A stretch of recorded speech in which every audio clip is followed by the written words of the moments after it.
Hello, everybody, and welcome to this episode of the Closers Podcast. I'm your host, as always, Marco Alvarado, and I am joined today by my co-host, Quinn Kalani. How are you doing, Quinn? I'm doing pretty good, Marco. I'm pretty solid. How about yourself? Pretty good, pretty good. I'm pretty happy because we got a pretty awesome guest in store for you guys today. His name is Terrell, a.k.a. Breathe Heavy. What's going on, my people? How are you doing, man? I'm doing fantastic. Nothing short of sensational, bro. Perfect. So before we get started and jumping into the shenanigans, I just got to say, please follow us on Instagram at The Closers Podcast, on our Facebook page at Closers Podcast, and we also have a YouTube channel where you could watch. Obviously, you're watching this video on there right now. If you are already, please subscribe and hit the bell so you know when we release more content, because there is more in store. We do have Quinn's show, Hang 10 with Quinn Kalani, coming up pretty soon. We're not sure exactly when that's going to drop, but it's coming up pretty quick. Season 2 is going to start soon as well. So stay tuned. If you want to know more, please follow us on those social media sites that I listed at those links. So anyways, Terrell, so you live in Kentucky, correct?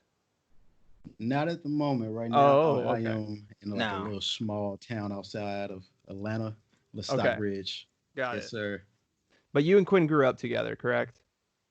Yeah, man, we go way back. Yeah, way back, like 4 flats on Cadillacs. When man, I've been trying to think about this all day today, and I don't remember the exact point, but I remember, man, we started kicking it. Was it at UHA pickup football? Yeah. When we first started kicking it, man. Me, you, Dennis, Jamarian. What's UHA? UHA in our city of Hopkinsville, there's like 4 or 5 high schools now, but UHA was the private high school. Mm-hmm. Yeah, man, you got to be pretty much LeBron James high school caliber in order to like get inside or get a scholarship to go there. Dang. University of Hired Athletes is what they were commonly known as. But on the weekends, man, they'd be completely dead, and we lived in the neighborhood, and we would just have big pickup football games would occupy our damn near whole weekend. Yeah, bro, it was either that or over on Morningside. Yeah, but I say, yeah, dude. I remember a few games. It was one game where I had a no-look catch and scored a touchdown, bro. like, yeah. I'll never forget. Life, I'll never forget at Christian County when Dennis took that one man's soul. Oh, you remember when he ran over? He ran over this thing. I'm just throwing this out here. Dennis is my dog for life, but this man plays football wherever he's go, like basketball. He plays like a lineman, dog. This man can play golf and he'll probably tackle you for a ball. Ain't no lie. That's my dog. Yeah. So you guys met when you guys were how old? I don't know, man. We were about freshman, 8th grade. Oh, okay. Before we actually started going to school together. It was like right before that. If I remember correctly. Maybe fuzzy. Well, I mean, we played football together, like official football. Yeah. School. Yeah, I think that's where it started. Like 7th, 8th grade. Yeah. Yeah. And then from there, man, from the time I've known you, you've been balls deep in creativity and music and expressing yourself through that. What I'm really interested, man, I've been thinking about this is, and I've never asked you this, at what point, what was the origin point of when you felt that creative spark, man? Was it intrinsically found, or was it extrinsically found? You know what I'm saying? I would say definitely intrinsically, man. I always had a passion to working with music. Like, it started out before I even created anything. It started out with me DJing. Like, so I got this really dope turntable for Christmas from my cousin, and you could just put disc in it. I wanted the one with the vinyl, but of course those cost way too much. So I had to work with what I was given, and I appreciate that, no doubt. But yeah, I started working with that, man, and then my mom actually bought me a microphone so I can get on the, get it over tracks and start, hey, it's DJ Heavy and yeah. And from there it was like I found out I could record on it. So it was like, my voice sound like crap, but you know what? I'm gonna make it work. And then it just started. The seed like grew from there, dude. And you've just been putting in reps this whole time. Dude, like bodybuilders just. I Man, started in 2005, dude, and still doing it to this day, man. So hey, I love it. yeah, dude. I remember when Allergy Season 1 came out, Allergy Season 2, all the Yes, clown sir. sessions, Destructive Alternatives, 2015, I think is when Destructive Alternatives came out. Mhm. Are those like albums of yours, Terrell? Little mixtapes. Mixtapes. Okay, got it. Where can people Yeah, find them? Where can people listen to them? oh man, audiomac.com. And also they will be uploaded on my SoundCloud page. Nice. SoundCloud.com/breathe-heavy. There you go. Perfect. But man, I was thinking about intrinsic versus extrinsic motivation a lot today, man, and my path to creativity started extrinsically, to be 100% honest with you. Word. Mine started when I was a little kid. I never cared about school, man. I always looked at school as a job, and I never wanted to bring my work home with me. And so if I couldn't get my homework done at school, I just wouldn't do it. And then, I'd get a bad grade and I'd forge the signature my mom's signature, and I never got away with it. And eventually I would just get grounded. It started off 1 week, 2 week, and then it would just be like 1 month, 2 months. And then that whole time, man, just to entertain myself and provide myself with some sort of outlet, because I never got any TV. I was never allowed to go out. I would just start writing stories and creating stories and stuff. Word. And so, I really admire how you were able to find that intrinsic motivation and keep it intrinsic. I find, what difficult with me is a lot of times I set goals and stuff, they're extrinsically motivated. Like a treasure hunter in some. So Right. how do you maintain that level of motivation, that discipline inside to keep driving you now 15 years into the game? Man, I honestly would say it's a bit of both.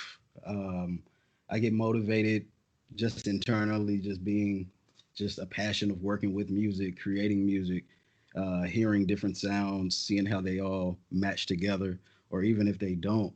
But I also get motivated, for instance, with hearing how hip hop sounds today, or just music in general, and not hearing the passion behind it.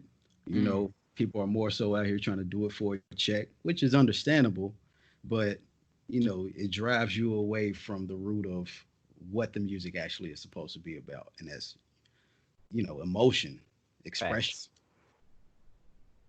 But yeah, man, definitely a bit of both.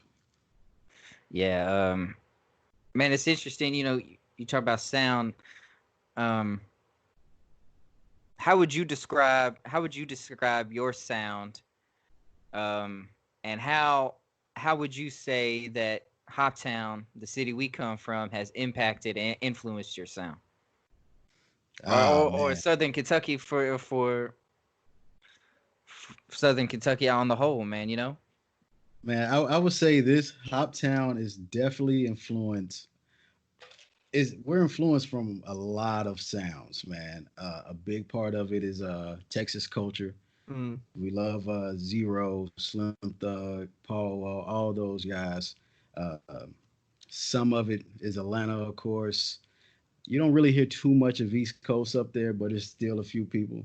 But definitely Tennessee as well, man. Yeah. And my thing is, a lot of people don't know this, but I started making beats because of Lil Jon. Lil Jon is like one of my favorite producers of Really? all time, dog. Like anytime you heard a Lil Jon song at a party, turn the lights on, leave, because it's gonna be a fight, dog. But it was just something about, I don't know, that environment, dude. Just seeing people. It was basically like a black mosh pit, but just our version of it. And Yeah. yeah, dude, people get lit. I mean, it was just like the wildest, littest emotion, like just rally of people ever, man. And it just got $2 and had to end early sometimes. But yeah, dude. Like, but anything like grungy, hip hop, 808s, bass, oh, I'm on it. And to add lyricism on top of that, not just saying some dumb stuff like, "Hey, I got hoes, I got money, I got Yeah. clothes, and all this." Is like, make something Yeah. that I don't know, engages people, it Yeah. catches people's Add attention. some depth. Yeah. Yeah. What I about thi- those beats? Sorry, Quinn, to step on you. I apologize. No, go But ahead. what about those beats? Do you think draws that out of people? That mosh pit kind of like feel? Is it just the grunginess, like you said, or is it kind of more than that? Man, I think it's the base of it. Definitely the hard hitting 808s, the kicks. It's so simple that it's only a few. It's basically just your 808 bass, your kick, your snare, clap, and that's like, and hi-hat. Mm, Hi-hats are like what sets the tone of it. Like, yeah. it gets it going, man. Super simple elements that'll cause a whole riot if it needs to. Yeah, that's sick. And at the same time, man, I was always more drawn to the Houston influences in Southern hip hop, man. Swisher House, Right. when things got chopped and screwed, and but the themes in Southern hip hop, are so macro in thought, man. Themes of nostalgia, humbleness, uh, disobedience. I think is a big theme, and not just all of hip hop, but especially Southern hip hop, man. Disobedience in the sense of individuality. A celebration of this is who we are, unconforming to musical norms, societal norms, and stuff like that. A rebellion. Yeah, when you put it like that, I almost don't want to. I almost don't want to mention the South and rebellion in the same sentence. But Hey, you said it, bro. Nah, I yeah, get you. I catch you, bro. yeah. So what have you been doing in this Corona and in this Corona time, man? What challenges has Corona time. what challenges has the pandemic put on you creativity? Oh man, honestly, it hasn't. Um, I've actually been finding my stride during this. Mm. Like, I've been able to only work a few days a week, which uh, thank God for my job because they're, giving us a like full time pay while still doing it. So, I basically get to make music or do whatever, watch TV, and still get paid for it. Like that's pretty fucking sweet, you know. That's the dream. That's the dream, bro. So, bro, with all that time, man, I just been locked in, uh, trying to create things that's just way out the norm. I know everybody is well, almost all the rappers are on that sound now of I don't know who's the new artist now. Like people trying to sound like the Migos or whoever else, Mm. So I've been kind of like making parodies of stuff like that, or really just Mm. trying to draw inspiration from a bit of any and everything. I imagine probably the most difficult aspect, if there is one, and we kind of talked about this last week with Brianna Carmel Marco, Oh, is the live promotional aspect of getting yourself out there and performing in front of people. yeah. Can you talk about that, Terrell? With live performances, um, in hip hop, contrary to what we're usually accustomed with interviewing here on the show, in a more punk grudge scene. You mean as far as doing like hip hop shows or just Yeah, yeah, performing? yeah. Could you just kind of describe to our Swedish listeners the overall They're ambiance, not all Swedish, bro. the overall ambiance and vibe, man, of going to a Southern hip hop show? Man, depends on. Of course, we call it subgenres. So of course, it depends on if you go to kind of like a East Coast or Southern. But for the shows I've been to and mics I've rocked, uh, it could either be from like mild to wild. Mm. Depends. Um, I would say, for instance, someone with 21 Savage like that or Migos, is going to be um, more lit, more jumping around, just more energy being thrown around. Yeah. Uh, but something, for instance, like an open mic, which sometimes I do, people are they're really to like chill, relax, observe. It's really nothing that's too wild that goes on, so it's pretty chill. Yeah. Did you say it's more academic? Exactly. More scholars are in the building, most for sure. Speaking of like a little bigger artists and then touching upon like the aggressiveness of certain types of rap, what do you think of Denzel Curry? Denzel is dope. You like him? Yeah, man. I heard what was that? Bulls on Parade. Oh yeah, his cover of Bulls on Yeah, Parade. Yeah. yeah, like that's insane, dog. Yeah. And then it's a track where he has on his I forgot what it's called. I think it's called Zoo album or something like that. Mm-hmm. He has a deep voice, which I thought it was like the vocals were tweaked where it sounds just real low, but he's actually doing Oh that by really? mouth. Yeah, like there's no sound effect. That's crazy. I didn't know about that. Yeah, that dude's super talented. His shows are crazy too. There's a lot of diverse, like, different like feelings you get by going to that show. A lot of aggressiveness, but also a lot of just like chill moments too. So it's crazy. Right. Mm. When was the last time you performed live, Terrell? Oh God, man. I was a young whippersnapper then. No, I say the last time I actually got on a stage, man, was like 2013. It's been a while, man. I just been in the trenches, making beats, writing songs, and of course, living life. Uh, but back in 2013, I actually got to, in a sense, open up for Kendrick Lamar at Hangout Music Fest. Really? Man, you gotta get into that for a little bit for us, if you won't mind. Yeah, how'd that come about? It was it's a crazy story, man. A few buddies of mine, we had went to our first weekend music fest in Gulf Shores, Alabama, right? And the second day, we go kick it at this restaurant called Jalapenos. Got $1 draft beers, so we just getting lit, you know. So, and it's right on the beach, so Yeah. you can walk down to the beach.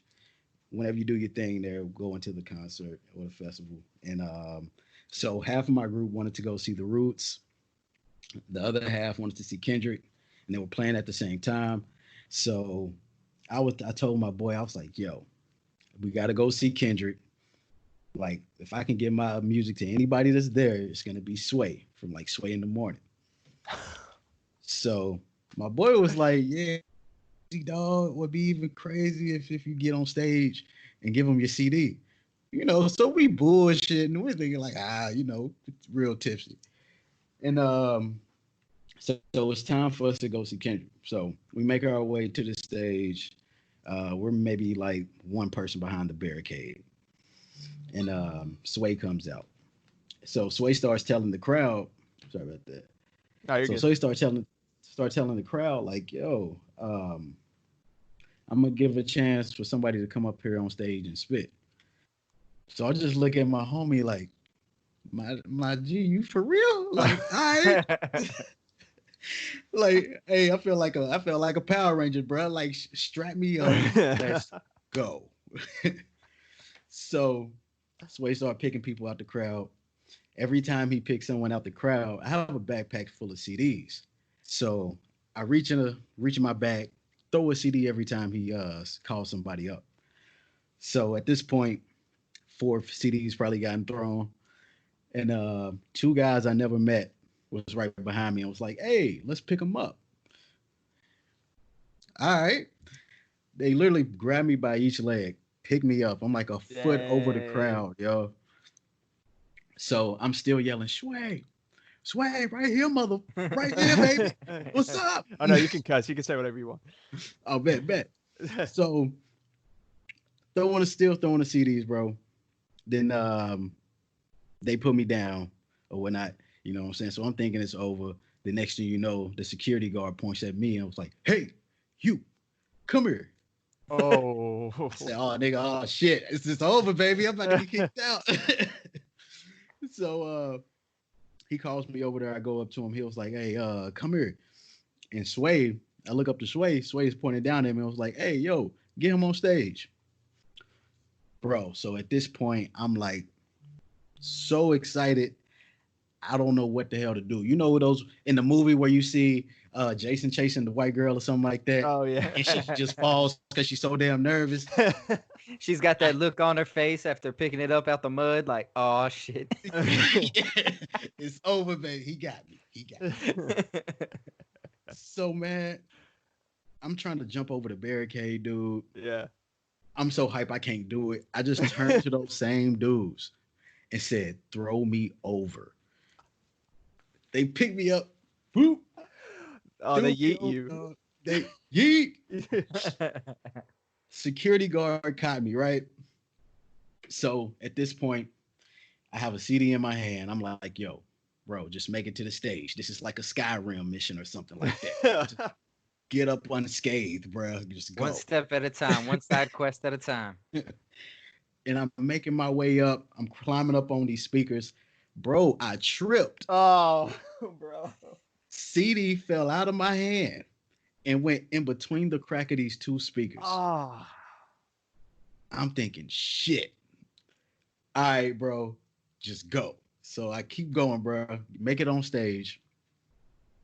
Holla at Sway. He was telling me, don't cuss, don't, rap like it, still rap, but just don't cuss or whatever. So I'm like, all right, bro, I got you. Go up there, do my thing, man. Spit. The crowd liked it for real. And I looked down. There's one of the CDs I threw on stage. Gave it to Sway. Dang. Fate. Wow. Yeah, that's fate, dog. Fated, Crazy, brother. bro. Gods are smiling on you. Did you meet Kendrick Lamar? No, I didn't. Oh, damn. That's crazy. But weren't you kind of joking around before you went on the trip? Like, man, what if this happened? Yeah, dude. Like right there at the beach, we were just talking shit. Like, I want to give my music to Sway, and my homie like, yeah, bro, you gonna get on stage and give it to him? Like, wild. That shit don't happen, man. Come on. Did a rainbow pop up as soon as y'all started talking about it?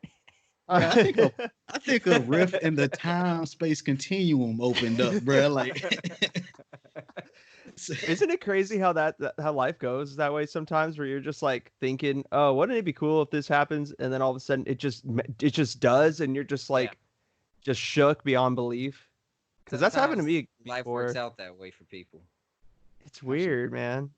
Have there been any other experiences in your life that have been like that, just like heavenly, where it's just like the clouds just part and sunshine just like casts upon you and things just fall into place like that?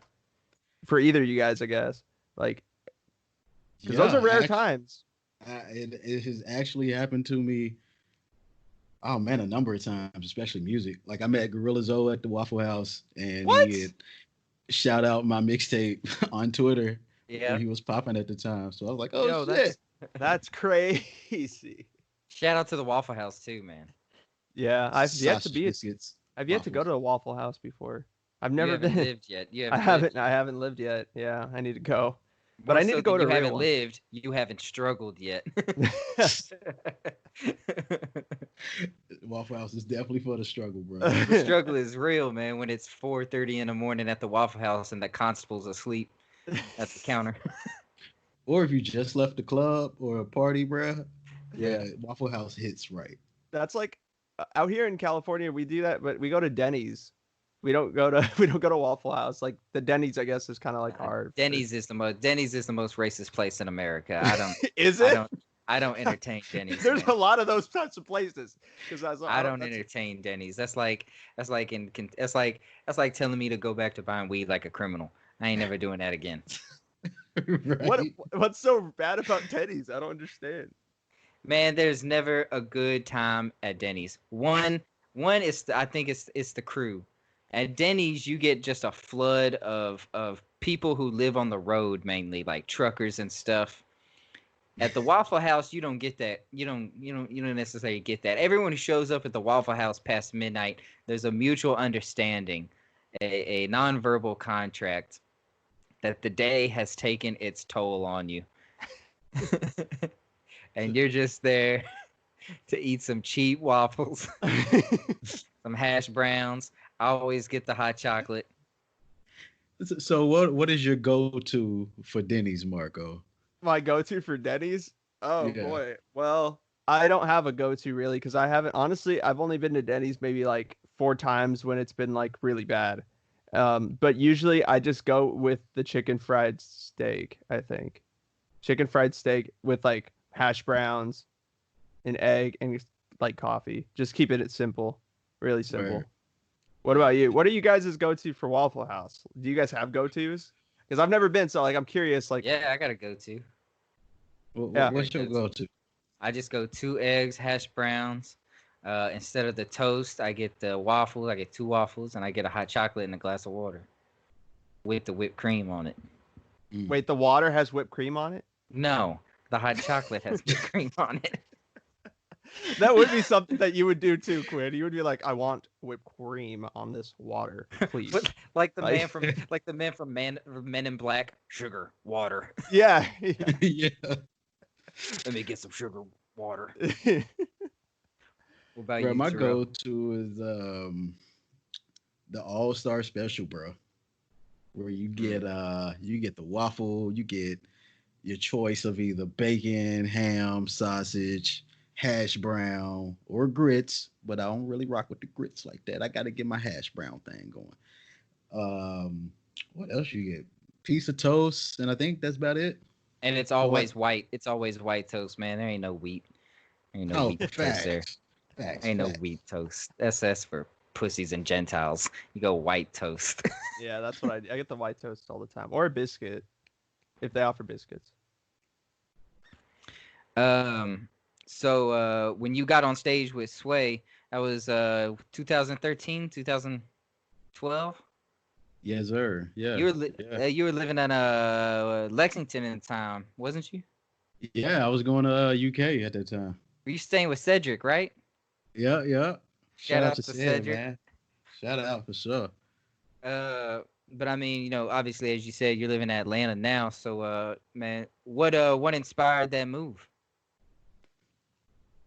Man, I was watching the Spider-Man Homecoming movie and I saw it was shot in Atlanta and it motivated me to go down there, man. No, I'm Man. fucking with you, bro. I was gonna say, I was like, whoa. Whoa. All Wild. I needed was a Spider-Man story, dog. That's all I need every day, Exactly, bro. Like, who don't want to jump from building to building? right? I mean, I'm just saying. But nah, man, it was I wanted to go out there and like take that leap and it was like, hey, go for it. Fuck it. Like, I mean, how many cool stories you have about, doing music and it's shown that, you're supposed to be doing it. So why not actually invest your time fully and go for it and give it all your attention, And it was like it was either gonna be like Nashville or Atlanta, but I was like, I've been to Nashville so many times, and their hip hop scene, R&B scene is growing, but it's not what it is compared to Atlanta. So I was like, fuck it, bro, I'm going to the A-Town. Shout out to Jelly Roll. Haystack, I think Haystack Yeah. down there too.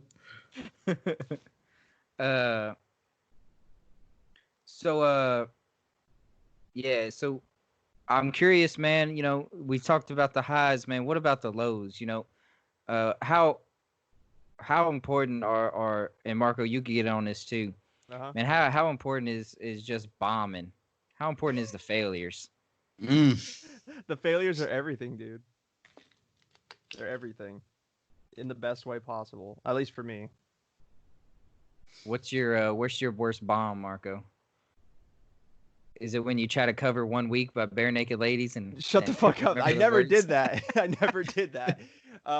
No, I was in this band, and I think I've told the story on the podcast before, but I was in this band that I joined um, just on a whim off Craigslist. I was just like looking to play, and they were looking for a bassist, so I joined, and I met the guitarist and like singer, and I do singers in quotes because he wasn't a good singer at all. But I met him. He was like cool enough, and then I go to practice like the next like day, and he's like, "Guess what? We have a show in a week." And I was like, "Oh, cool." And then he was like, "Also, we don't have a lead guitarist anymore. We don't have a drummer, so it's just gonna be you and me playing." I'm like, "Just a bassist and a guitarist," and we were like, I was like 16 at the time, and I was like, "Dude, that I don't think we can play. Like, we don't have a drummer. Like, people are expecting a band. There's not a band. We don't have a band. So how are we supposed to play?" He's like, "I don't know, but we're gonna play."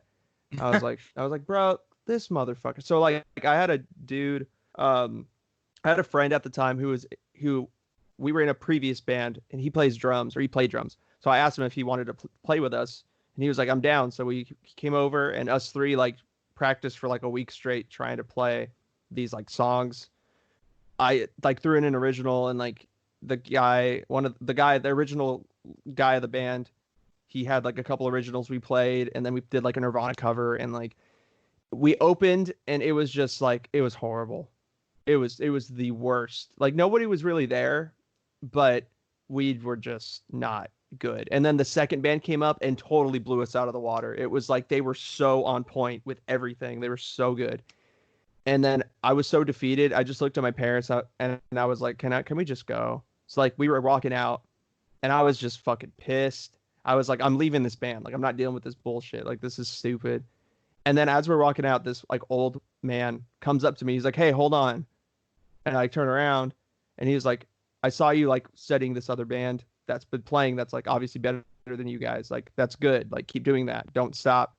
Like you guys are young. Like just don't stop doing music, because you were the best singer up there. You were the best like you have it. Just keep going."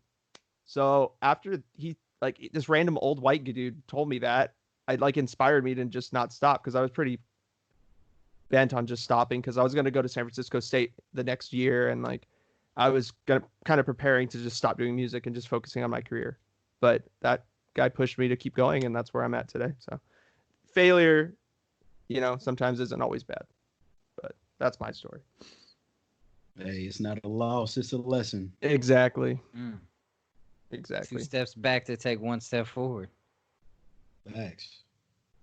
Sometimes you gotta take 2 steps back to look at the whole picture.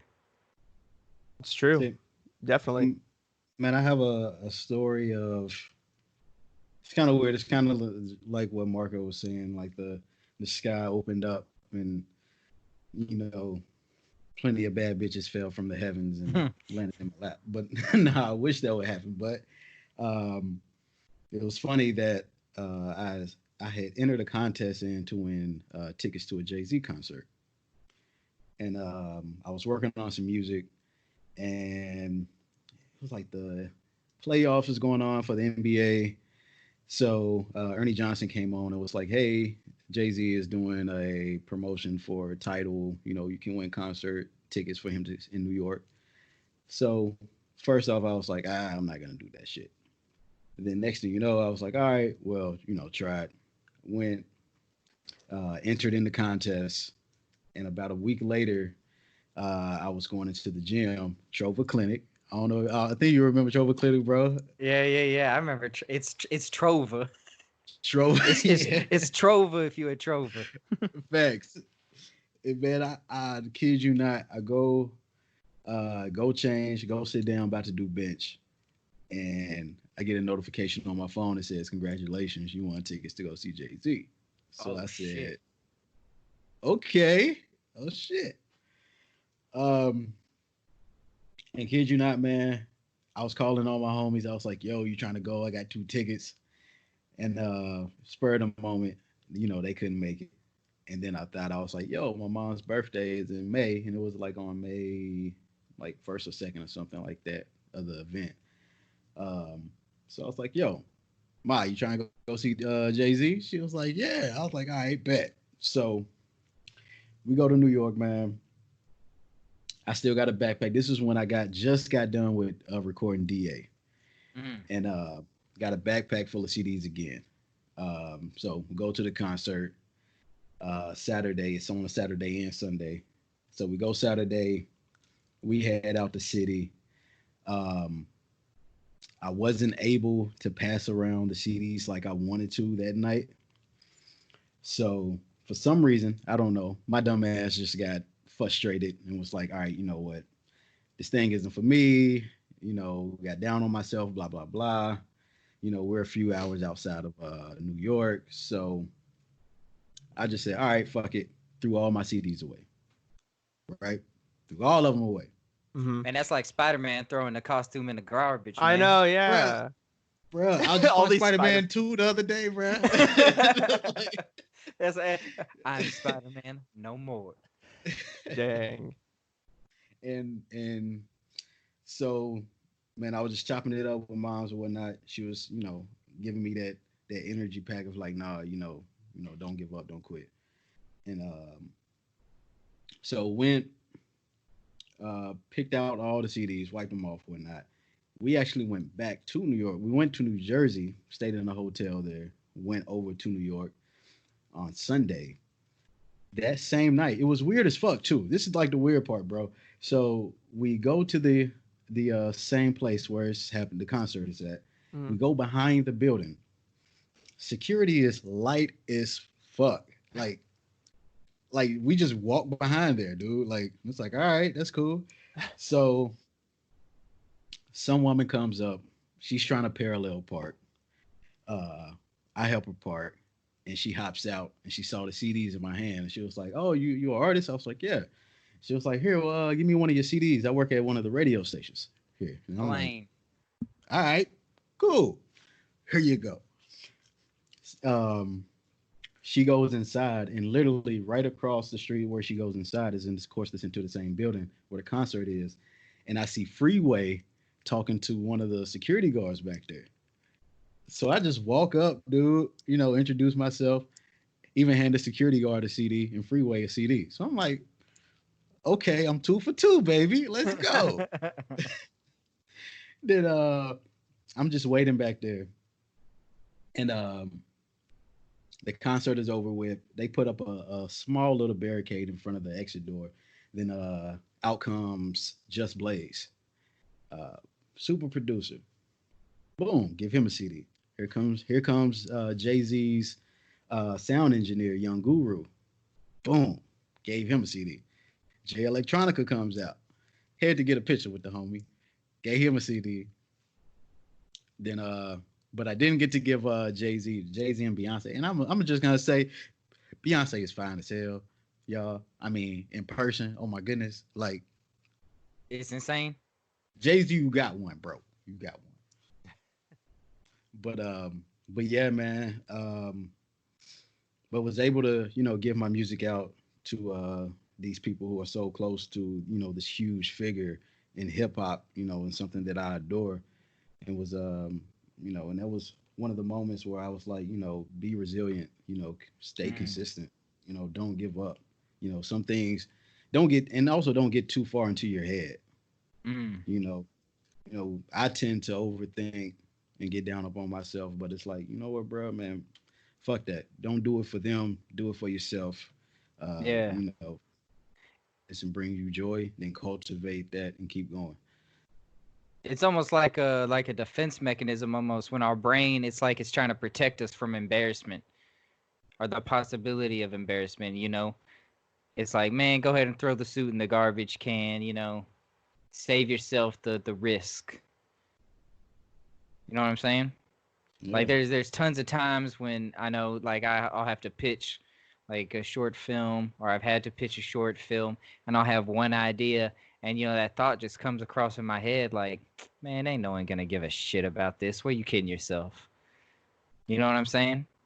Hmm. And you're at that crossroads where you gotta decide, you know, do I stay the course or do I listen to myself and conform to what, you know, to what would be easier?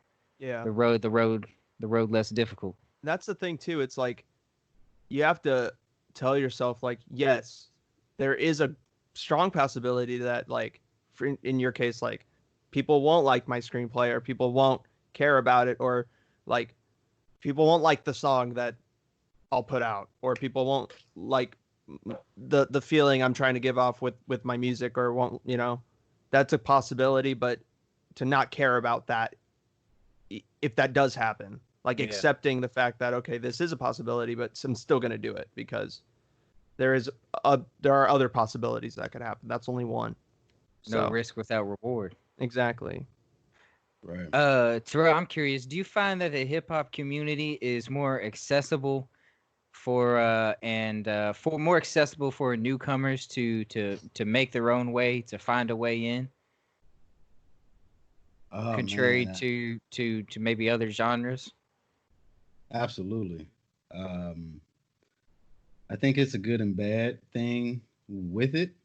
Mhm. Um, the good is that hip hop is so big. I believe it was last year or the year before it was claimed the number one genre of all genres, and Yep. that was a landmark for the culture.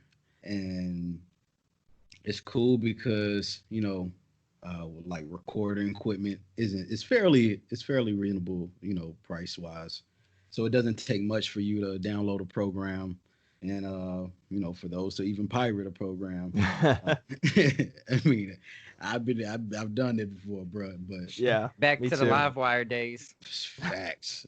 I remember I torrented FL Studio back in the day and just mess around with stuff. Yeah. Right. And but the thing is, it's cool because everyone can express themselves and come into the culture and record themselves. But then it gets mixed up with, all right, now it's too many people trying to Mm, actually be heard and seen, and it dilutes the actual real talent that's out there, you I know. feel And that. I Hmm. feel that. and plus, you can turn on the radio and hear little whoever, rap about cheeseburgers and it's gonna go platinum. And it lowers the bar so much that people are like, oh, you can rap about cheeseburgers and get it popping. Yeah. I'm rapping about donuts, son. Let's do this. I'm curious. That kind of begs the question. So, do you? Because I'm kind of on the outside looking in when it comes to rap and hip hop culture. I'm trying to get more into it. That's why I'm trying to have on more guests that are in that sphere. Um, but do you think that overall the trend in rap and hip hop now is based on the beat instead of the lyrics, or is there still like is that just a small section the community itself? I think with that, it's more. Well, I would say it's not necessarily the beat or the sound. Mm-hmm. Uh, the wave of hip hop now is more based off of trend. What's Mhm. ever popping on social media, from TikTok to whatever it is.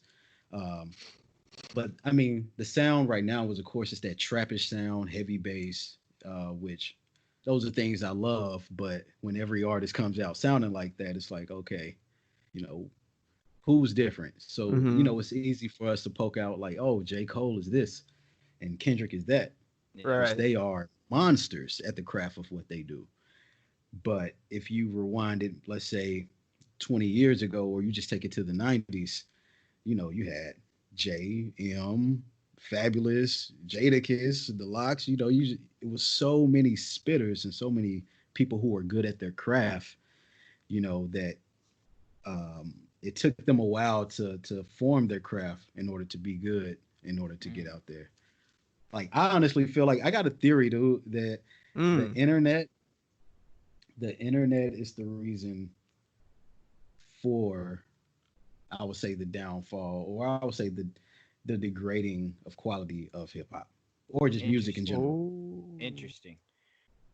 Interesting. I will say, man, I've definitely noticed a narrative decline in hip hop from the 90s, the early 2000s, right? Up to where we're now in the TikTok, the Instagram story, the 30-second generation.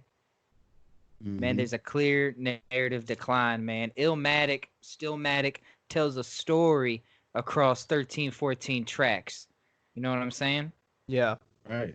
I think that has There's to central do. themes, and Uh-huh. stuff and layers that you can peel back that I just don't find in today's hip hop. I think that has to do with the music industry in general changing because of Spotify and because of all of these other avenues where music can be accessed.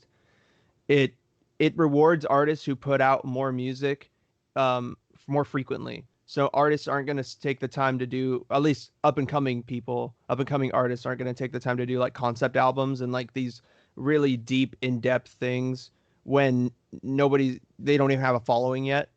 So Mm. it's like they have to build the following, and how you do that is by putting out singles upon singles upon singles upon maybe an EP, throwing an EP there in there, and then a single, especially with like hip hop and rap. Like I know that that's kind of the way. At least that's what I heard from my friends who are really trying to make it in that scene too. So I think that has something to do with it for sure.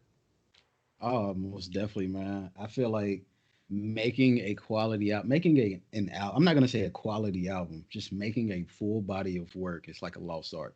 It is. Like, everyone, think, it's cool for SoundCloud and all of these other streaming sites. We definitely need them because we're able to have access to all that music at the tip of our fingers.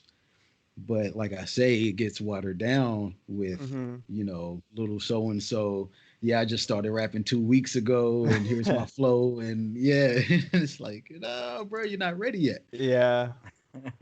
Which I will say, man, even though labels are greedy and they Mm-hmm. do be doing shady business, Yeah. uh, I look at it. If I had to give a description of it, I would look at it like a dam that holds back water. Right. Uh, you can only let ever so much or so many artists out at a time. But those artists, when they were coming out, like from the '90s to early 2000s, they were artists. Yeah. Like it was the whole package, from the image of it to the sound. It was top notch. Yeah. Mhm. But now with the internet, it's like those floodgates are open, and Yeah. any and everybody and their mom can be whoever they want. Do you see that as a negative thing? I see it from both sides. It's a negative because you have those who are trying to maybe necessarily do it for the money and get out Mm-hmm. there and and try to ride the wave of what's hot, Yeah. to get that paycheck. Which, hey, I don't blame you. You know, fuck a 9 to 5. I'd rather get paid like that too. But Yeah. that also, like I say, it tampers with the quality of real artistry and real art that's out there that needs to be seen, heard, felt. I agree. And it's interesting too because I feel like it's always been this way with certain, especially pop music. But it's starting to become a thing where like if as long as you have like okay music, and this is like regardless of genre, it's like if you have okay music, but you can produce like good content on social media and you become like more than just the music, like that will make you successful now as opposed to just putting out just good music. Like people care about what you look like, what clothes you wear, how you like represent yourself. It's been like that. I know with the labels too, with like pop music, but like now it's like everybody has to be like from top to bottom, just like try to look a certain way in order to The get people to brand look has to at be you. on point. Exactly. You have to brand yourself in every respect, and there's positives and negatives to that as well. Mm. Absolutely. So So you think yeah. maybe hip hop's becoming too capitalistic, Oh, too brand centric? bruh, hip hop is corporate all over it, dog. Mm. Like big ass business suit, like walking in with a suitcase. Yeah, hip hop is corporate as fuck, dog. Man, when do you think that happened? When do you think I was when do you just about think to the ask switch that. happened? When did that change? Because it used to be like not that at all. Oh man, I would say a really good description of it is like watch the was it Straight Outta Compton? With NWA, yeah. Oh, Yeah, yeah, like no Vaseline when Ice Cube calls him out. right. And it's no disrespect to any ethnic groups or anything like that. But for instance, let's say with these labels, a Mhm. lot of these labels, you know, they were feeding and eating off of, you know, the rock era and, you know, other genres that were big for that moment in pop too. You know, and hip hop was still a baby and still growing, Yeah. but it's so raw that it was catching, you know, these very wealthy people, kids' attention, you know, from the Tupacs and Ice T's and Ice Cubes. And, you know, they saw it as an avenue and in a lane where it's like people are really gravitating to it and they got their hand on it. And maybe I would say maybe like early 90s, Mm, like right at the edge of like the 2000s, probably I would say, where it started to get a bit too commercial. damn. Now I have a question because I know Quinn's gonna love this question. Just given our previous conversations, where does Outkast fit in all of this? Oh, In terms of like what they contributed, not just to music as music, but also the business side of things, and Oh like, man, Outcast is counter capitalist the whole way, in my opinion, man. That's why you ain't heard from him in so long. Honest is to that God. why? Is that Nah, why? I honestly believe that's a huge part of it, man. I mean, what was their last album? Was it Speaker Box Love Below? yeah. Yeah, as a group, yeah. Would you say around that time, around 2003, 2004, that's when hip hop started really becoming real corporatized, real capitalistic? I can see that. I can see that. Yeah, Yeah. I mean, dude, Aquemini, Elevators are some of the most individualistic, unique and experimental records, I think in the entire genre. And then, I mean, they're not here now. I think there's a reason for that. I think it's hard to find that avenue to be experimental and unique. But they have such a name, like such a history in just music in general. I wouldn't even say just hip hop, but just music. Like it's hard to imagine that they would just stop because like labels just don't want to work with them. Or if I don't know if that's what you're implying, but But no, I know that's not what I'm implying. I think maybe that it's just I'm wondering maybe if Outkast would be a band out of place mm, if they were to come back out today. I saw the interview not too long ago. I think it was Mhm. Ad Rock from the Beastie Boys was talking. They were like, how come the Beastie Boys don't drop nothing new? He's like, because our time it's not our time anymore. The it's over. time Yeah. the time for what the Beastie Boys represented and their style, their particular genre, it's not the same. It doesn't carry the same weight today that it would have, back Yeah. then. I think Outkast is kind of in that same boat, man. Yeah, Outkast was definitely a moment. Like you have Big Boy, who's both of these guys are super hip hop, but you have Big Boy that's holding this one side of Outkast with just lyricism and whatnot. Then you have Mm. Andre, who's a damn alien and going this way with his style and will still murder somebody bar for bar on a song. And it worked. It worked like a motherfucker. Oh And man, I I'll go ahead. I will say, Speaker Box and Love Below went diamond, dude. 10 Yeah, Really? million sold. 10 million dude, plus. insane. Wow. You could still hear "Hey Ya" on the radio today. We were just talking about that last Yeah, episode dude. too. Yeah. It's dude. Every summer, man. Every summer, you can guarantee to hear "Hey Ya" on the radio. I actually just heard it like yesterday. Yeah. In Does Home it? Depot. In the Home Depot. I'm there getting planks of wood. My dad and I are pissed, and then all of a sudden, my baby don't mess around. I'm like, oh Jesus, it's everywhere. It's Better everywhere. say Outcast rubbing their hands like Birdman, like, yeah, Yeah, get that check, baby. swimming through that Scrooge McDuck money. Man. Scrooge. Oh man, just off that one song. I wonder how much money they've made off just Hey Ya. That's it. Oh man. Nah, I have no idea. Probably boatloads. I love Outkast. I've always maintained Outkast is one of my favorite musical acts. Period. I always tell I got people mad if respect you for them. if you ever burn and listen to Spotty Yachty Dopalicious Angel, Oh, oh my it goodness, will man. take you to Neptune and beyond. Yes, sir. I agree. Since being down here, man, in the A town, I need to go to one of those battle of the bands. You know Mm. how they have I say prime example is kind of like Drumline, the movie Yeah. that Cannon, but, With Nick Cannon. but it's way better than that. But That movie. not to disrespect the Drumliners of Atlanta, but it's way better than that. Yeah. Oh my Yo, god. wasn't Zoe Saldana in Drumline? Oh, Yeah, bro, that's my baby. I'm just Yeah, throwing that out yeah. there. dude. Zoe, if I meet you, girl. That movie, dog. I totally forgot that movie existed. That was like one of like 3 movies on DVD me and my family owned in like the early 2000s. It was like Drumline, like Beauty and the Beast, and like Napoleon Dynamite. That was it. I don't know why. Yeah, I Bro, remember. drop sticks, bro. I remember when DVDs like were first like becoming popular. I remember when me and my old man went to the Walmart. It was next to the Golden Corral in Hoptown. Oh yeah. When it was still the Golden Corral before it was East meets West. And I remember the first 2 DVDs we got was The Cable Guy and Ace Ventura 2. Oh boy. And they were Is that still like- they were re-releasing all those early '90s comedies with the onset of DVDs, man. God. Changed everything, dude. Changed everything. I remember how shitty VCRs used to be. When the tracking would get all jacked up.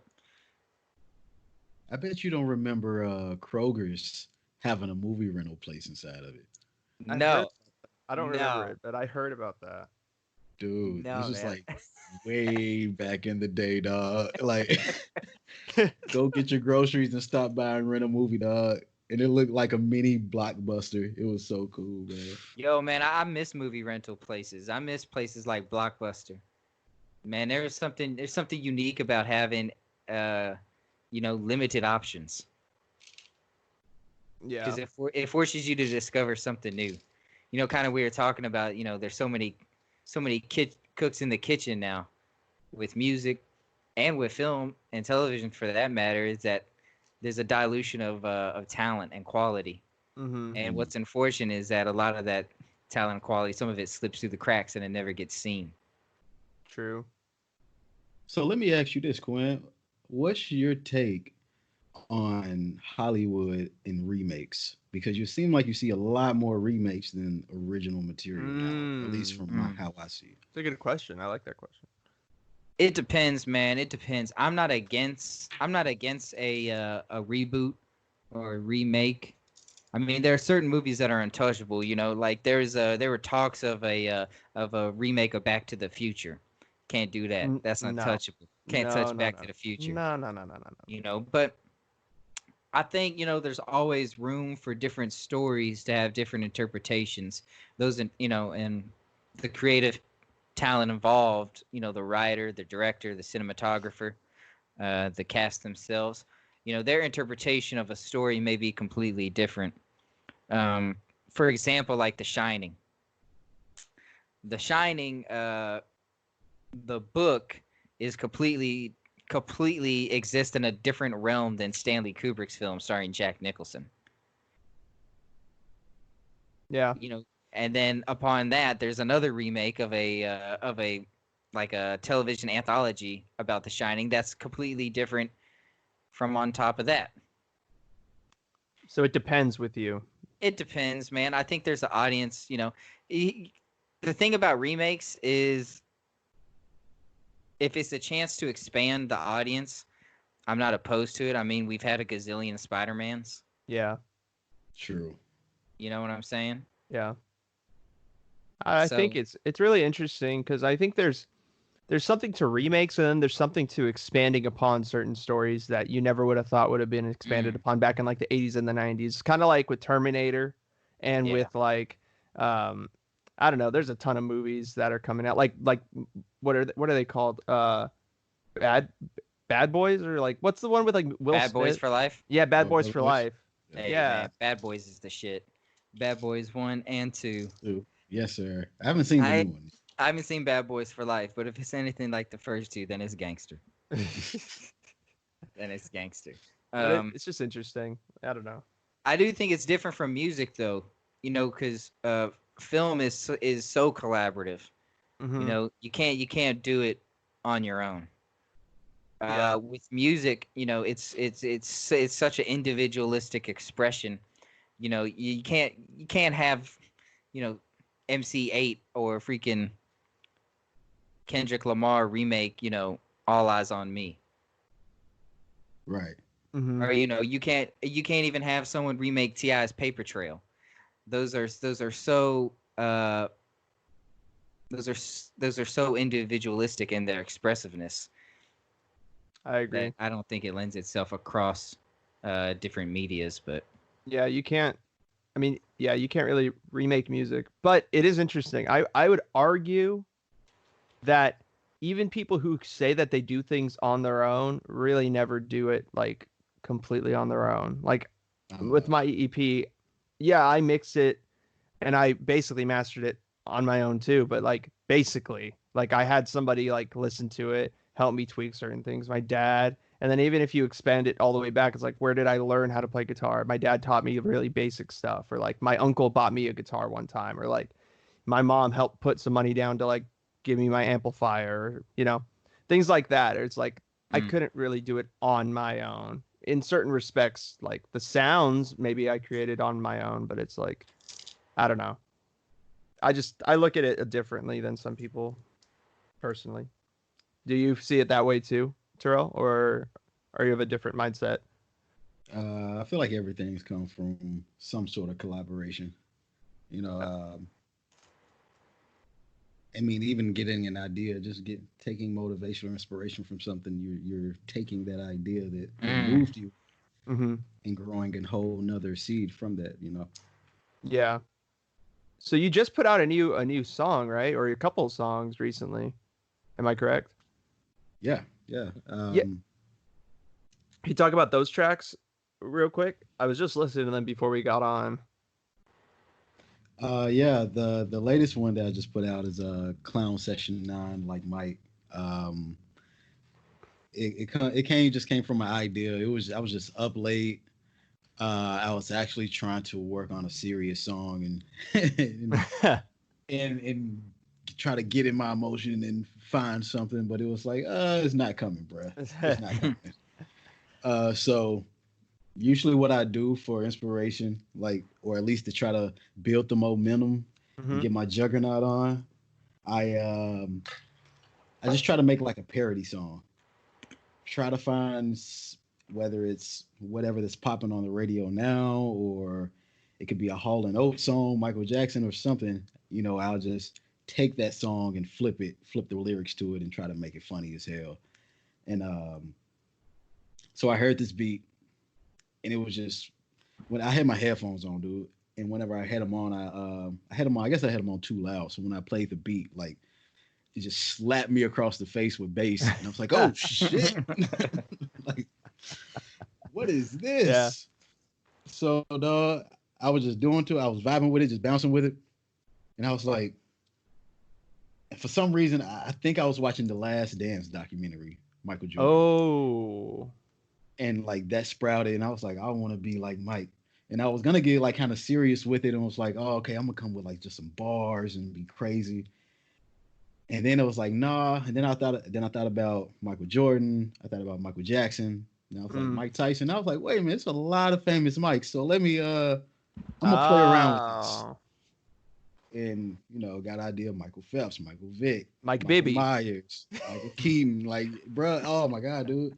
It was so many that I wanted to throw in there, but I was like, how songs are now, they're really short. And people's attention span is definitely not how it used to be. Yeah. Let me make something like short and sweet and funny and just throw it out there. That's cool. Michael Scott. You could have done a lot of Michael. Yeah. Michael Corleone. Michael Corleone. Michael Yeah. Douglas. Michael. Oh my God. Yeah, dog. Like, I want to be like Mike, man. Let me be great.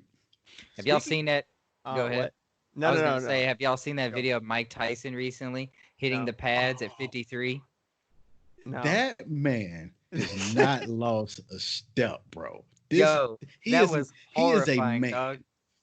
If there is a definition of man in the dictionary, it should just be Mike Tyson. Oh, yeah. The baddest motherfucker of all time, man. Is there anybody like? Is there anyone else where it's like, would you rather fight Mike Tyson and you would pick Mike Tyson? Like, is there a or? Who could you put up against Mike Tyson where it's like door number 1, you'd have to fight Mike Tyson. Door number 2, you have to fight whoever. Like, I would is there actually, anybody? Yeah, I would actually pick Mike Tyson over most people because I would rather get a flash knockout than a prolonged ass whooping. Oh, okay.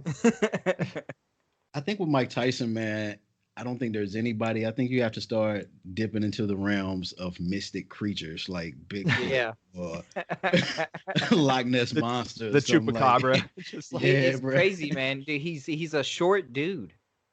He's a short guy, man, especially for heavyweight, but his fast twitch muscles are so insane, bro. like, give me Daenerys and the Three Dragons before Mike Tyson, dog. Like, nah. yeah. I don't know, man. That's tough. I don't know. I would that he's a scary guy, man.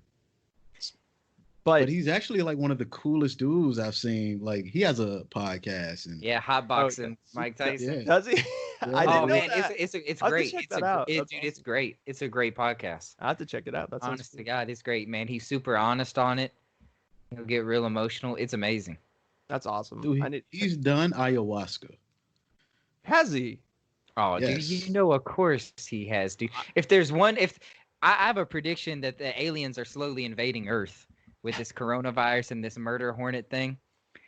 If there's one person that we could send as a champion to defend ourselves against the Mike alien Tyson. horde, it's got to be Mike Tyson. Yes. Is that who America would send if like each country had to like give a tribute? Had to be like our best warrior, our most fiercest, Oh like man, feared warrior if we could pull Mike Tyson 1988, oh my God. from a time machine. Dude, if I could say his sidekick, if he had a sidekick, I'll make it Dennis Rodman. Dennis Really? Yeah. Dennis Rodman, bro. Dennis Rodman is an alien himself. Yeah, he is. So Respected Dennis Rodman, he's the main bridge between keeping us alive in a war between North Korea and America. That is true. Isn't that crazy? Dennis Rodman's, sacrificing a lot for our safety and well-being. He does not get the respect he deserves, man. That is true. That is true. Speaking of The Last Dance and speaking of arguably the greatest boxer of all time, we've also been talking about arguably the greatest basketball player of all time. Where do you fall on that, Terrell? Do you think MJ of all time? Are you giving would you entertain the idea that LeBron James is the greatest of all time as well? I would say this, bro. I don't feel like there is an absolute number one GOAT of everything. I feel like with basketball, I feel like there's a GOAT of each position. So I would say point guard, Magic. Then, of course, Mike got 2. Bron at 3. Oh, my God. Who would be 4 and 5? I have to give it It's to a Tim toss-up. Duncan. I'd have to give it Tim to Tim Duncan, Duncan. yes. Tim Duncan at Duncan. 4. And then Yeah. Kareem at 5, Kareem. in my opinion. I'd put it with Kareem. I'd have to go Shaq Diesel. What? Yeah, I don't know. It's tough, bro, because it's either Kareem, Shaq, or Hakeem. Not Man, no Bill Shaq- no Bill Russell. Wow. Shaq brings that intimidation factor. No Bill dog. Russell. Yeah, it's Dude, true. I seen a stat line of Wilt Chamberlain, and it looked like something off of fucking NBA 2K. Oh, the 100-point game, huh? No, this was Oh, no. another game, dude. Oh, He had really? like 54 points, 36 rebounds, 20 assists, 15 blocks. I said, bro, he's a fucking creative player. Like, Dude, that dude lived the most insane life, bro. Who? Wilt Chamberlain? Will Chamberlain. Yeah. That dude got more ladies than Val Venus. It's true, dude. And he's Yes. just dropping, freaking averaging, 35 buckets a game? Yeah. I'll always Before have the 3-point was That's invented. true. Just- Yeah. I'll always have a soft spot in my heart for Bill Russell, though. Just being a Celtics fan, like, man, 11 championships or 12 championships. That's crazy. Insane. Even though he's playing against, certain, maybe not the best competition, but still. It's hard to contextualize, ain't it? Because, I mean, NBA in the 90s was such a different NBA than it is even in the 2000s and even as in today, man. Mm-hmm. And the talent level is so different. There's just a meanness Mhm. in the 90s that you just don't see anymore, man. Like an aggressiveness, a nastiness. Yeah. And plus, players were more inclined financially to stay at their home base, stay at the city that drafted them. Yeah. Mhm. And so the talent was more, evenly dispersed. Yeah. It definitely what I'm was saying? like the 50s, like the 50s and 60s where the NBA was like one era of the NBA. Then you have like the cocaine era 70s, early 80s would still be considered the ending of that era. And then you started into the attitude era, dude, with like The attitude era, the attitude era with what started with like Larry Bird and like Isaiah Thomas and Magic, and then it extended and it just blew up. Like the attitude era got even more attitude-ish with the fucking If MJ. Magic and Larry Bird are Stone Cold and The Rock, what does that make Michael Jordan? Mm. Yeah, I can't say John Cena. I knew that was the first name I my can't mind say went to was John freaking Cena. I was like, no. LeBron James is John Cena. You can't like. I can see that. It's true, dude. Like, there's probably pictures of LeBron in the early 2000s rocking long ass jean shorts and shit too. So you could argue it. But everybody rocked long ass jean shorts. I had a pair of FUBUs. I had a pair of FUBUs growing up, man. Yeah. My man, Bro, I had the my man, FUBUs got with me the those Found Albert on Easter. it. I'd get a pair of FUBUs every Easter. I'd rock them, man. They were clean. Every Dude. Easter. Yeah, It was dude, always FUBU or South Pole. Yeah. And then for me it became Dickies for a little bit. What It about was Echo food. Unlimited? Was Echo Unlimited ever in that conversation? Or no? I didn't rock with Echo. Neck for Echo? No. A lot of people wore Echo over here, from what I remember. Those were dark times. Very dark times. But I don't know who MJ would be. MJ would be like the Undertaker or something, dude. Facts. MJ's the Undertaker. Yeah. I can see that. Yeah, I can see Kobe being Kane. Yeah. Because it's like both right there, dude. I don't know. Why do you think Kobe Bryant doesn't get brought up in the GOAT conversation?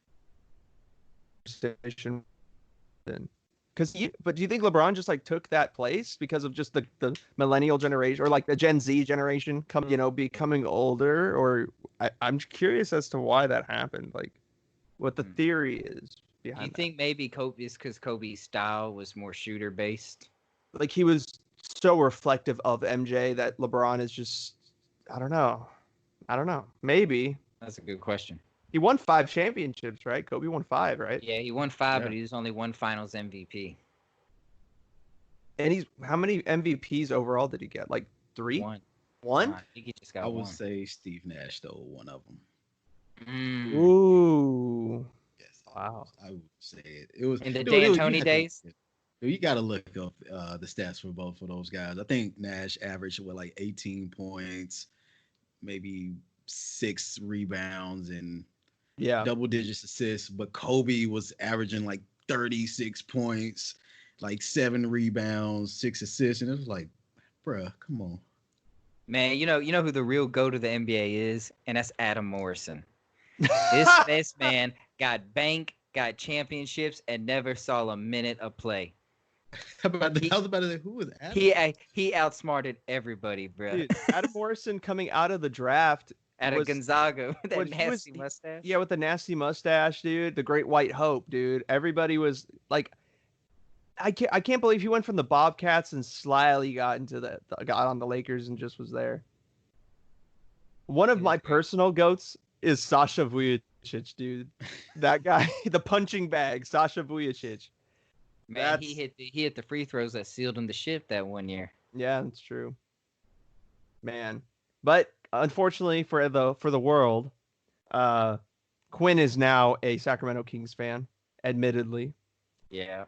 Why would you do that to yourself?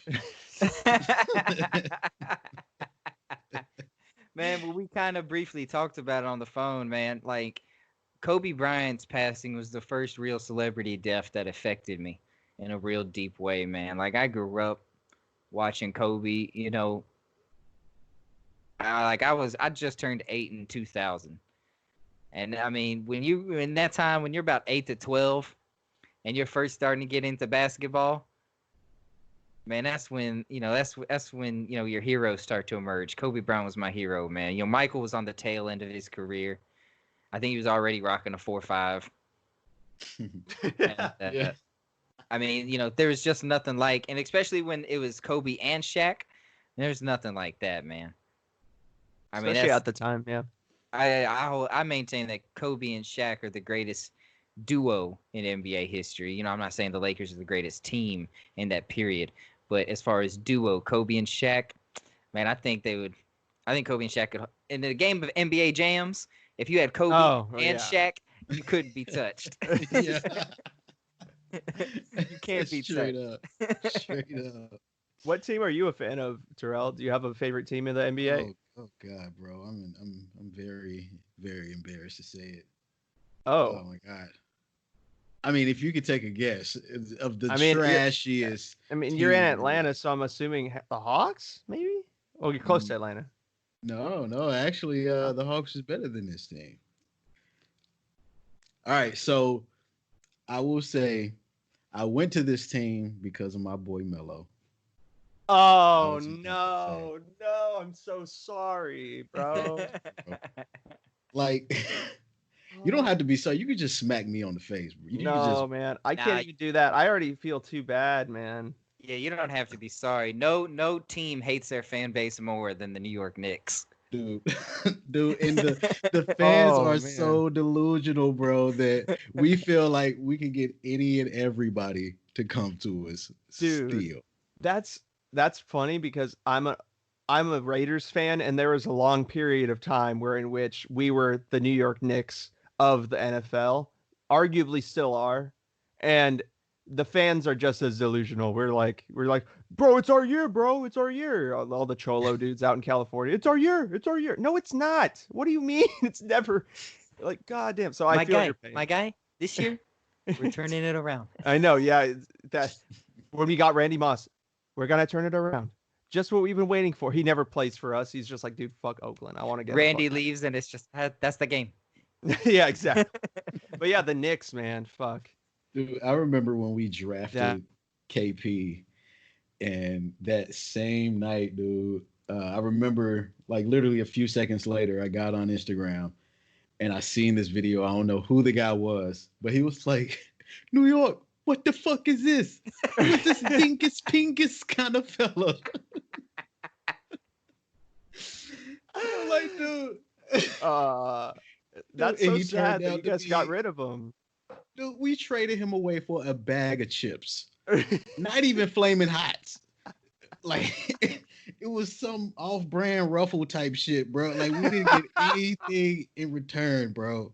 Like, Dennis Smith Jr., bro, you get a shot, bro. Get a shot. It makes no sense. I don't. You could have traded KP to so many other teams to get something back, and like they didn't have to trade him either. That's the funniest part. They didn't have to do it then.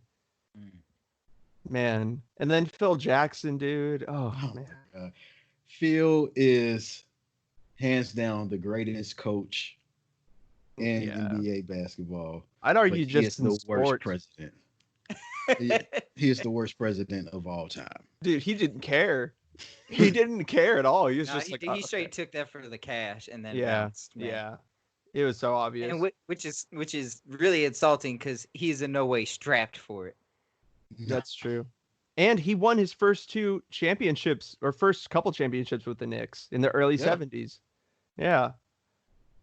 Yeah, that's a shame, dude. And then you guys got Fizdale. I like that signing. I like Fizdale, but then he got fired, right? Yeah, like we had to let him go ASAP, bro.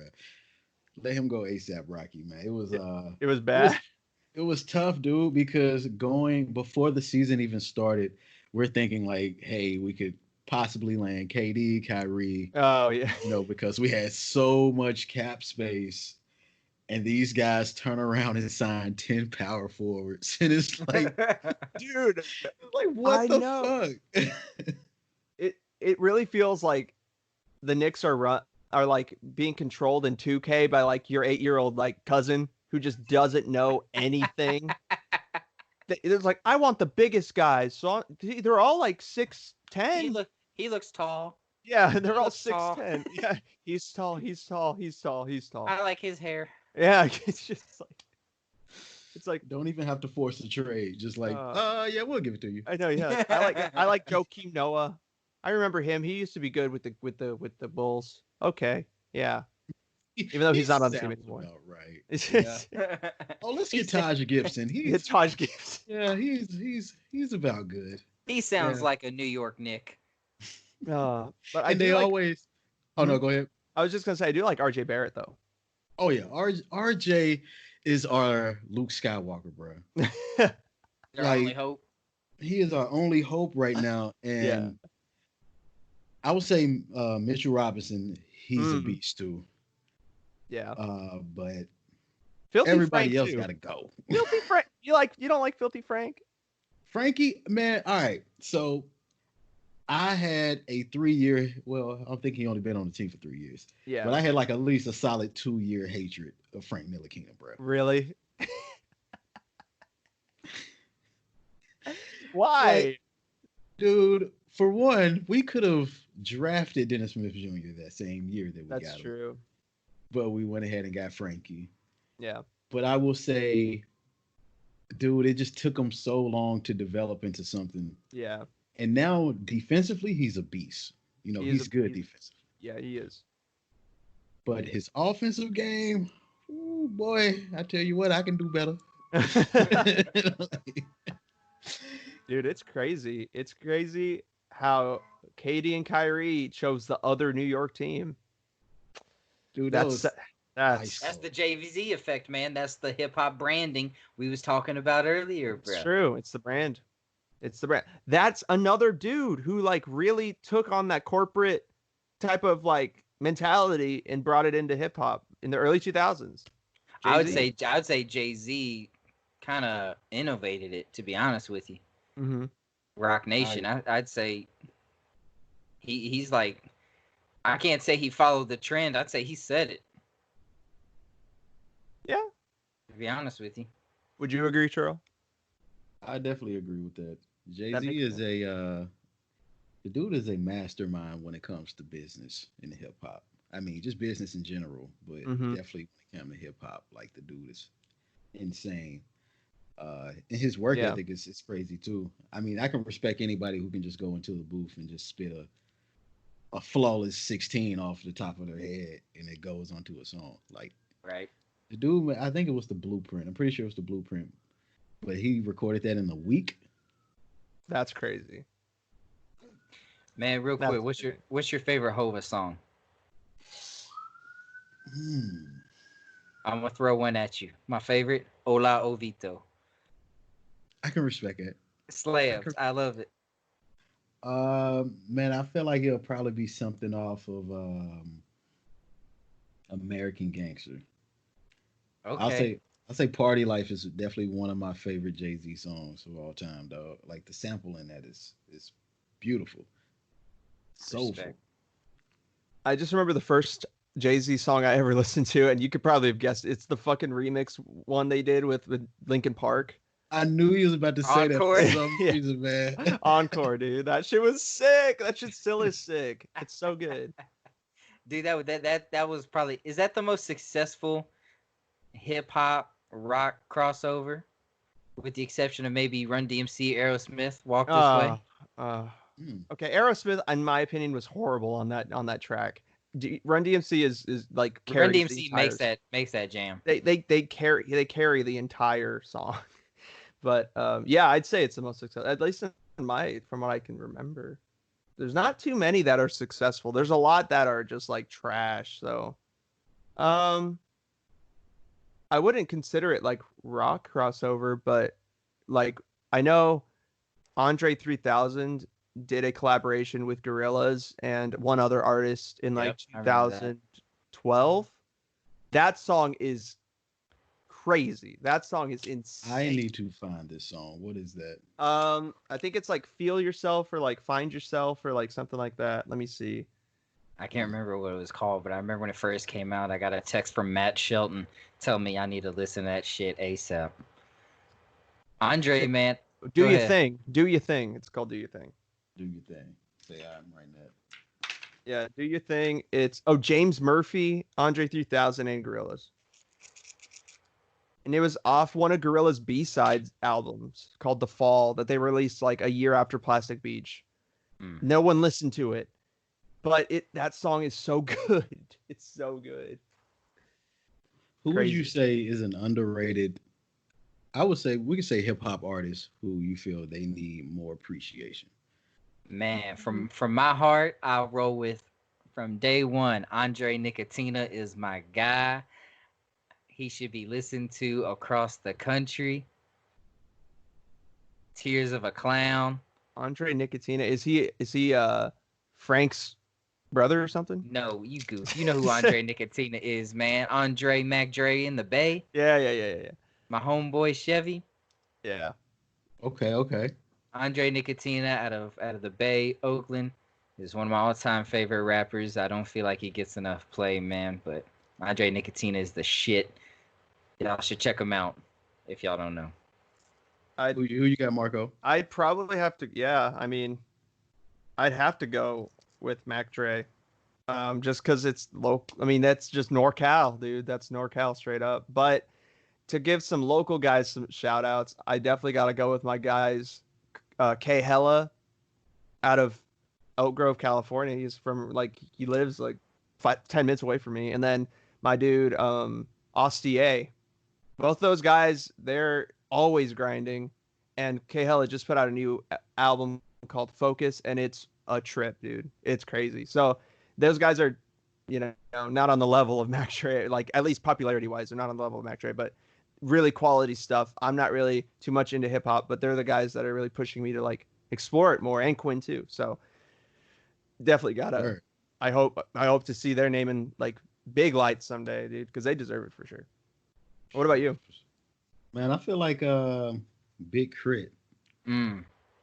did not get enough shine or hasn't gotten enough shine as he needs, man. I feel like lyrically he's up there bar for bar. He's up there with Kendrick and Cole, man.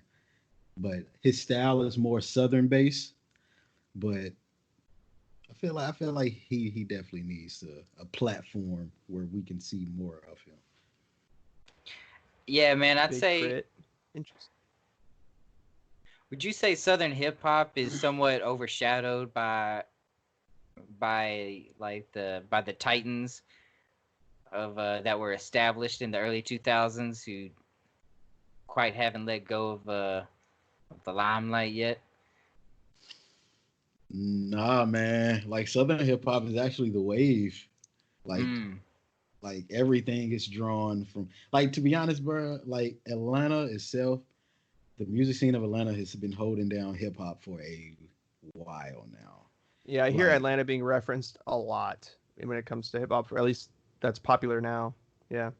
I mean, even if you think from like the early 2000s, like who's been coming out of Atlanta, Titty Outkast Boy. broke the door down, Ludacris, JD, so many started out. I mean, and everyone from them to Franchise Boys to Jeezy to Ti, started swarming through, and now you got your Future, your Gunners, your Young Thugs, so on and so forth. Mm. Who is the first MC out of Atlanta that really caught caught your attention? Besides Outkast, for me, it was my man Titty Boy, 2 Chains, Word. the Duffel Bag Boys. Yeah. Man. Mm. I would say Luda, man.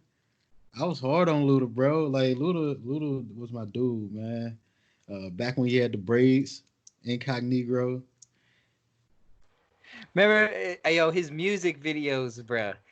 I remember when MTV would still show music videos late at night, or you'd have to watch Rap City, the basement, and you could catch a Luda video, and they'd be so goddamn funny. Right, super animated, and that's what drew me to him, dude. Mm. Just him being so animated. Like, I think that's super dope about artists like Ludacris, like a Busta Rhymes, like a Manny Fresh. Like, people who don't take themselves super serious. You know what I'm saying? That's what I like. I like those types of rappers. That's what drew me to like Odd Future back in the day and stuff like that too. Those guys never took themselves too seriously, and they had their own style, and it was just super like refreshing for me at the time. I never saw. I will say this, dude. I never saw Odd Future blowing up the way they did. Really? Never. I never thought Tyler the Creator would be as big as who he is. That's crazy. Why not? What made you think that? When they first came out, it was definitely shock value. Yeah. Like these dudes ripping, ripping Bibles and smoking it. These dudes. Yeah. I seen a video where they threw like pills and all kind of stuff into a blender and was drinking it. It was very controversial whenever it came out. Yeah. So I was thinking like, okay, they can get people attention, but to listen to the music, I don't know. Yeah. And Yonkers dropped and Tyler blew the fuck up. Like it was like bomb, bro. My world changed after I heard Yonkers, dude. That 2012, right? Did it come out early 2012 or 2011? I thought it was early. I thought it was like 11. I think 11. Yeah, let me check. But yeah, that shit was fucking crazy, dude. That's like, for a brief moment, that was like the only music I listened to was Odd Future and like Tyler and like Earl Sweatshirt and Frank Ocean, early Frank Ocean, like all the Odd Future dudes. How much time did you spend in Hot Topic during this period? A lot. Because I was listening to emo music and Odd Future. That's like all I was listening to. And a lot of other people were listening to the same shit too, dude. It was crazy. But let me see, Yonkers. I do want to shout out 2 other acts that like I don't know personally, but that I really like have been getting into. Yeah, it was released 2011, but Yonkers was released 2011. But guys from Sacramento, California, I have yet to see them play live, but Death Grips, the experimental like hip hop like hardcore band, like they're so hard to define, but Death Grips, crazy. Like they kill it, like insanity. And then also a dude from Baltimore, Maryland by the name of JPEG Mafia, insane experimental hip hop. That name is actually pretty hard. I like that. JPEG Mafia is insane, dude. He's so good. So I definitely recommend those 2 acts too if you're looking for more like kind of abrasive, aggressive, experimental hip hop, for sure. Changed my perspective on things. Would you say, Marco, that in the Sacramento region, that the music scene is so ingrained into the culture that everyone has a little bit of a jingle jangle in them? Yeah. Like you mean the people kind of like are talented up here? Is that what you're saying? Like people kind of sing and like yeah, even if they're not like musically inclined, or they're all into music, they got a lot of little jig in them. Yeah, tune in. Definitely. It's crazy how many people up here like either make music or have roots in it or know people or like go to shows or like, I mean, everybody goes to shows and festivals, but like up here, it's just different from every other place. Like I went to Sweden for 2 months and like the only shows that were there are like big like acts, big artists that come through, and a lot of EDM. So when you come back to Sacramento, it's like really small, hole in the wall, like venues and house shows, and that's across the board. Like not just in rock, like that's my scene, but for sure, like there's a lot of rap house shows that you have to really know people to like find out where they're at and stuff. And yeah, it's music is definitely ingrained in the culture up here, at least in the youth culture. Yeah, for sure. How See, is I it kind of over there? I Over kind there. of felt like it was the same for us growing up, Terrell. I mean, to lesser or more degrees. I mean, I can't remember a time going on a ride out or a bone cruise and not turning the music down and everybody in the car just spitting a little bit, even if they had Oh, no skill whatsoever. oh, absolutely. The cipher, man, rap sessions. Yeah, about to say, before me, my brother Tuck, what up, Tuck? Killer. Before me and my homies would actually go out to a party or something, man. On our way there, we always have a beat CD, an Yeah. instrumental CD. So if you ever go back and listen to a Good Kid, Mad City, and before Oh, the back seat freestyle come on, he was like, "Hey, I got a pack of blacks in a beat CD." That's what he's talking about, bro. Yeah, that's Yeah, hot right on. sound. that's That's how to crazy. take that about hour-long ride out. Hell yeah, man. That's awesome. Yeah, I can remember taking a few and uh, just hearing people rip, especially Mitchy P. Shout out to Mitchell. I know Mitchell could destroy a beat if he wanted to, but Wait, Quinn, did you throw down too? every once in a while, man, every once in a Oh while, yo, if you're in the ride, and you're partaking, in the festivities, then you got to, bro. it is what it is. Is that where Lil Queef Queef was born? Is Yeah. that is that, is that where it was born? Yep, yep. It was in it was in my Toyota Tercel on a ride out. Toyota Tercel, dog. That's awesome. That's I where love that's it. Hey, where that's where my rap alter ego was born, man. yo, Quinn, who would you say that you used to kick it with low key could spit? Like I know Mitch. Mitch definitely got, but Mitch did. I don't know if I told you that me and Mitch got in a rap battle. Oh yeah, yeah, no, I know. Yeah, Mitch won the rap battle. What? Mitchell is serious. Yeah, dude. Mitchell has serious skill, man. I tell it to him all the time. Dude, he could. It was crazy how it went, dude. Because Mitch was the one that told me about the rap battle. So we go on campus and we get there. It's the sign-in sheet. Mitch is right there beside me. I put my name down, and I'm thinking like he's gonna jump in too. And he was like, "Nah, man." And I'm like, "What?" I mean, bro, like just the other night we was drinking and spitting. What's up? So this man ended up convincing him to go, and the first round was gonna be me versus Mitch, but we told the guys to switch it up, and so it was end up like I was going first and then Mitch went last. So we was knocking out our competition. We ended up meeting in the finals, and Mitch stole that mug, bro. He stole the show. Dude, I remember Dang. when you were living in Lex with Cedric, me and Mitchell and Ryan would came over one time, and Mitchell and Ryan were just spitting with you.